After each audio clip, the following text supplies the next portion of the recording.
U.S. President Donald Trump has officially rescinded Hong Kong's special status and approved sanctions against China for enacting the new security law in the city. Hong Kong has enjoyed a special status in trade and diplomatic ties with the U.S. until now. The high tariffs on Chinese imports, for example, were not imposed on goods from Hong Kong. The U.S. also accorded preferential treatment to Hong Kong passport holders.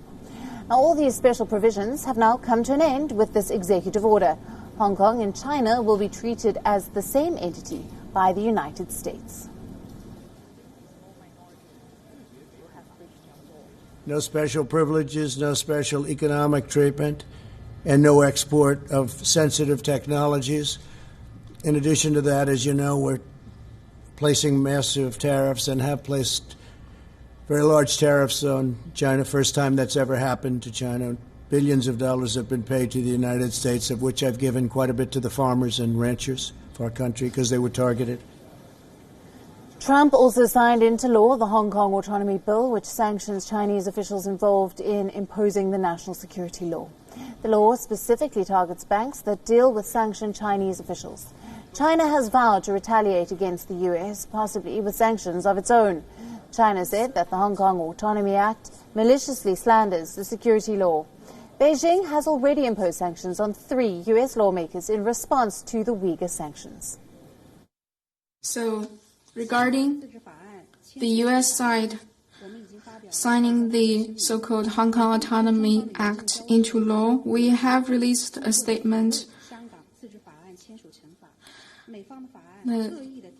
This act smears our law on safeguarding national security in the Hong Kong SAR, threatens to impose sanctions on China, inserts violation of international law and the basic norms governing international relations. It is interference in Hong Kong affairs and China's internal affairs. We firmly opposes and condemns that. The U.S. attempt to obstruct the implementation of this law will never succeed.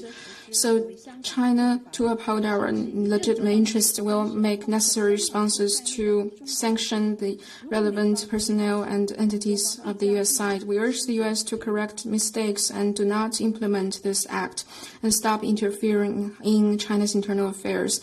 If the U.S. insists on going down the wrong path, China will definitely hit back. The relations between the U.S. and China seem to be in freefall. The two countries are sparring over the pandemic, Hong Kong and the Uyghur crackdown. Trump effectively ruled out any improvement in ties by saying he had no plan to speak with Xi Jinping. Thank you, sir. I want to know, when's the last time you spoke with President Xi of China, and do you plan to speak with him in the near future? No, I haven't spoken to him. Well, no, I don't. I have no plan to speak to him.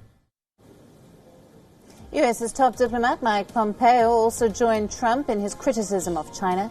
Pompeo congratulated the pro-democracy activists in Hong Kong for successfully conducting primary elections to choose candidates. He also called for a free and fair legislative council election in September.